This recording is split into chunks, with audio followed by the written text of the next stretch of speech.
안녕하십니까.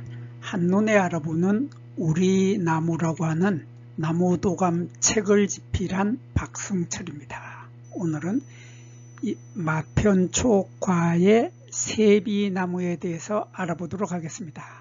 세비나무는 작살나무하고 아주 거의 똑같죠. 똑같은데 그래서 이름도 별명이 털작살나무라고 합니다. 그래서 작살나무하고 또 거의 비슷한데 거의 구별을 못할 만큼 비슷한데 털자가 붙은 겁니다. 그래서 털이 아주 복슬복슬하게 많은 털복숭이 작살나무를 세비나무라고 하는데 오늘은 이 세비나무가 어떤 나무인지에 대해서 살펴보도록 하겠습니다. 이 세비나무는 학명을 보면 학명이 칼리카르파로 시작을 하죠. 칼리카르파라고 하는 말은 열매가 아름다운 나무다 그런 뜻이랍니다. 그래서 칼리카르파는 히라보로 그리스 말로 이렇게 열매가 아주 아름다운 열매를 가지고 있는 나무를 칼리카르파라고 하는데 요것이 바로 이 작살나무에도 똑같이 칼리카르파라는 말이 들어갔죠. 그래서 작살나무나 좀작살나무나 이 세비나무나 모두 다 이렇게 칼리카르파라고 하는 속명으로 시작을 하게 됩니다. 시작을 하는데 꽃이나 열매나 모습이 작살나무나 세비나무나 거의 비슷해서 참 구별하기 어렵다 하는 나무가 바로 세비나무인데 이 세비나무에 꽃이 피는 모습을 보면 꽃은 요거 6월 초에 피죠. 6월 초에 피기 때문에 작살나무보다가 시기적으로 약간 빠른 느낌이 들기는 합니다. 약간 빨리 피는 느낌이 드는데 이 세비나무는 우리나라의 전라남도 그리고 전라북도 그리고 제주도 이쪽에서 많이 자라고 있는 나무가 세비나무죠. 그리고 우리나라뿐만 아니라 일본에서도 자라고 있는 나무가 바로 세비나무인데 이 세비나무는 꽃이 달리는 모습을 보면 치산화서 작은 모임 꽃차례에 달리게 됩니다. 그래서 이 작은 모임 꽃차례에 꽃이 달리는데 꽃이 몇 개 달리지 않죠. 많이 달리지 않아서 이렇게 몇 개씩이 달리고 말게 되는 것이 바로 이 세비나무인데 세비나무에 꽃이 달리는 모습을 보면은 이렇게 꽃자루 여기에 가지가 있고 가지에서 요 잎자루가 있고 잎자루에 잎이 달리는데 잎자루하고 꽃자루 그러니까 꽃대죠. 꽃자루하고 잎자루가 거의 달라붙어 있는 상태입니다. 이렇게 달라붙어 있는 상태로 꽃이 피는 것이 세비나무죠. 세비나무인데 이와 마찬가지로 작살나무도 거의 붙어 있죠. 작살나무도 보면은 이렇게 가지가 있고 가지에 꽃대가 올라오고 꽃대 끝에 꽃자루들이 이렇게 갈라지게 되는데 이렇게 꽃자루가 갈라지고 꽃자루와 잎자루 요 잎자루와 꽃자루가 요 상태를 여기 확대를 해서 보면 이런 모습이 되는데 여기 가지에 잎자루가 있고 여기 꽃자루가 있게 되는데 이 두 개가 꽃자루와 잎자루가 거의 달라붙어 있는 이러한 상태가 작살나무인데 거기에 비해서 좀작살나무는 그 꽃자루와 잎자루의 거리가 떨어져 있다. 이렇게 떨어져서 4mm 정도 가량 여기가 떨어져 있다 하는 이런 뚜렷한 차이점으로 좀작살나무는 쉽게 구별을 할 수 있지만은 작살나무는 이렇게 딱 달라붙어 있고 세비나무도 마찬가지로 그 부분이 잎자루와 꽃자루가 이렇게 달라붙어 있다. 이렇게 잎자루하고 꽃자루가 달라붙어 있다 하는 이러한 공통점을 세비나무하고 작살나무는 공통적으로 가지고 있습니다. 그리고 이 꽃은 꽃뿌리죠. 그래서 이 꽃 한 개는 통꽃입니다. 통꽃이기 때문에 요렇게 사람들이 이것을 꽃잎이라고 부르고 있는 이것을 학자들은 꽃잎이라고 하지 않고 꽃뿌리 갈래 조각이 4개다. 그래서 꽃뿌리 갈래 조각이라고 합니다. 그래서 이렇게 꽃뿌리 갈래 조각이 넷으로 갈라지는데 요 아래에 통부, 꽃뿌리 통부는 길이가 4mm에서 5mm로 작살나무보다도 크고 좀작살나무보다도 크다. 요 길이가 길다 하는 이런 특징을 가지고 있는 것이 바로 이 세비나무입니다. 세비나무인데 세비나무는 작살나무나 좀작살나무에 비해서 털이 많다고 하는 털복숭이라고 하는 특징을 가지고 있습니다. 그래서 세비나무는 식물 전체에 털이 많은데 보면은 여기 꽃받침 부분을 보면은 꽃받침에 털이 잔뜩 많이 있습니다. 잔뜩 많이 있는데 이러한 꽃받침에도 털이 많고 잎에도 털이 많다고 하는 특징을 가지고 있습니다. 그래서 잎의 표면을 보면은 이 잎의 표면에는 이런 털들이 짧은 털들이 많이 있고 잎의 뒷면을 보면 잎의 뒷면은 이 털하고 다른 모습의 털이 있는데 이 털은 짧은 이런 털이 있는데 뒷면을 보면 이렇게 물방울이 튀어 올라오는 것 같은 별 모양의 털, 한자로 성모라고 하죠. 이런 성모가 촘촘히 많이 있다. 그래서 요 잎의 뒷면에는 별 모양의 털이 밀생한다 하죠.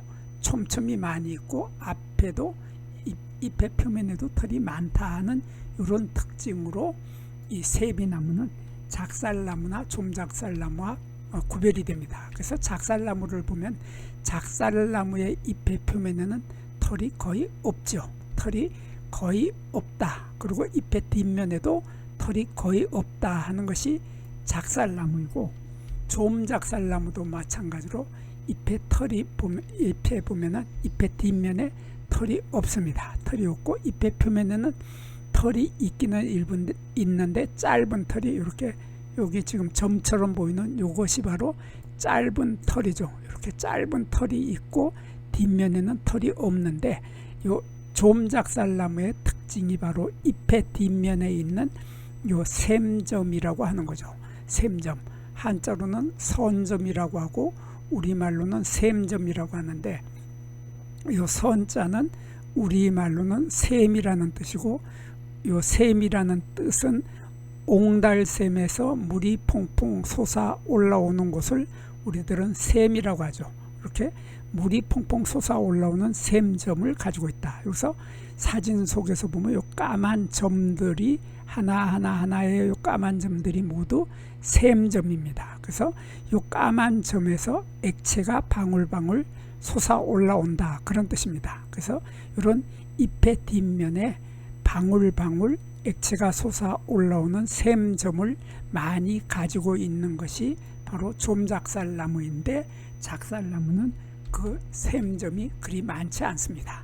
많지 않아서 이 사진에서 보면 샘점이 없는 것처럼 보이지만 사실 여기 아주 작은 샘점들이 몇 개가 많지 않은 숫자가 있는 것이 바로 작살나무인데 거기에 비해서 좀작살나무는 샘점이 뚜렷하게 많이 있다 하는 특징을 가지고 있고 또 세비나무는 거기에 비해서 샘점은 보이지 않고 별 모양의 털이 잔뜩 많다 하는 이러한 뚜렷한 차이점으로 세나무는 쉽게 구별이 됩니다. 그리고 이 세비나무는 여기 잎을 보면은 잎의 가장자리의 톱니를 보면 잎의 가장자리의 톱니는 요 끝에서부터 톱니가 시작이 돼서 이렇게 톱니들이 쫙 가게 되는데 잎의 전체의 톱니를 가지고 있는 것이 세비나무죠. 거기에 비해서 작살나무도 마찬가지로 잎의 전체의 톱니를 가지고 있지만은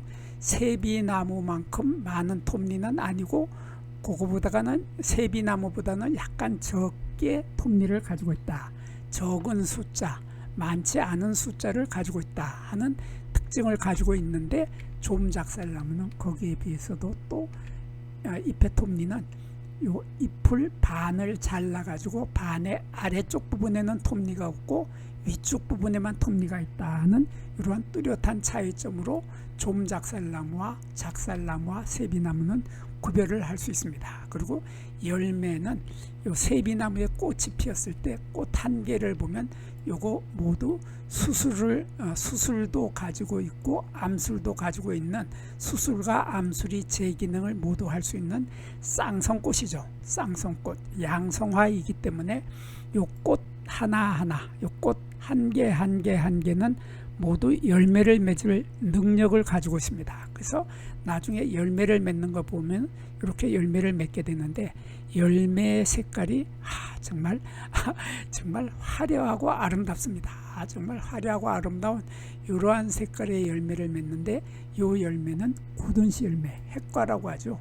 핵과, 굳은씨 열매인데, 이 굳은씨 열매의 대표적인 것이 복숭아입니다. 그래서 복숭아의 열매하고 똑같은 열매 구조를 하고 있는데, 굳은씨 요 세비나무의 열매는 복숭아처럼 얇은 열매 껍질이 있고, 열매 껍질 속에는 복숭아처럼 액즙이 많이 들어있는 열매살, 과육이 들어있고, 그 속에는 이러한 씨앗이 들어있는데, 씨앗이 딱딱하게 굳어있기 때문에 굳은씨 열매라고 합니다. 근데 이 씨앗에서 재미있는 것은 바로 요 부분인데, 요 사진인데, 씨앗을 보면 요거 사실은 요게 씨앗이고 요게 또 껍질이 또 여기 있습니다. 그래서 열매 속에 액즙이 많이 들어있는 열매살 속에 씨앗이 있는데, 씨앗은 다시 이렇게 껍질에 쌓여 있게 됩니다. 이렇게 껍질에 쌓여 있게 되는데, 요 껍질을 우리들은 한자로 내과피라고 합니다. 내과피라고 하고, 우리말로는 안쪽에 있는 열매 껍질이다 해서 안쪽 열매 껍질이라고 합니다. 그래서 이 안쪽 열매 껍질은 바로 여기에 있는 열매 껍질, 여기에 있는 열매 껍질에 대비해서 내과피라는 말을 쓰게 되는데, 여기에도 얇은 열매 껍질이 있는데 이것을 겉껍질이라고 하죠. 겉껍질이 있고 속에 안쪽 열매 껍질이 있다. 그래서 안쪽 열매 껍질을 따로 가지고 있는 이러한 특이한 씨앗을 가지고 있는 것이 바로 이 세비나무인데, 세비나무만 그런 것이 아니고 작살나무 종류들, 그러니까 칼리카르파라고 하는 이 작살나무 종류들의 씨앗은 모두 다 이러한 안쪽 열매 껍질을 가지고 있다. 여기도 안쪽 열매 껍질을 가지고 있고, 이 사진 속에서 보면 안쪽 열매 껍질이 지금 잘 보이질 않는데, 여기에도 안쪽 열매 껍질이 다 가지고 있습니다. 그래서 좀작살나무나 세비나무나 작살나무는 모두 다 안쪽 열매 껍질, 내과피라고 하는 씨앗을 둘러싸고 있는 안쪽 열매 껍질, 내과피를 가지고 있다고 하는 특징을 가지고 있는 것이 바로 세비나무 종류, 그리고 작살나무 종류들의 공통적인 특징이기도 합니다. 여기에서 잠깐 구독과 좋아요를 누르는 시간을 갖도록 하겠습니다. 여기 나무도감 공부는 박승철이 사진을 찍고 박승철이 글을 쓴 한눈에 알아보는 우리 나무라고 하는 나무도감 책을 펼쳐서 공부를 하였습니다. 공부를 하고 난 후에 만나게 되는 나무는 바로 내 친한 친구를 만나는 것처럼 반갑고 호기심 넘치고 흥미진진한 기쁨을 가슴 가득 안겨주게 될 것입니다. 오늘의 공부는 여기서 마치도록 하겠습니다. 감사합니다.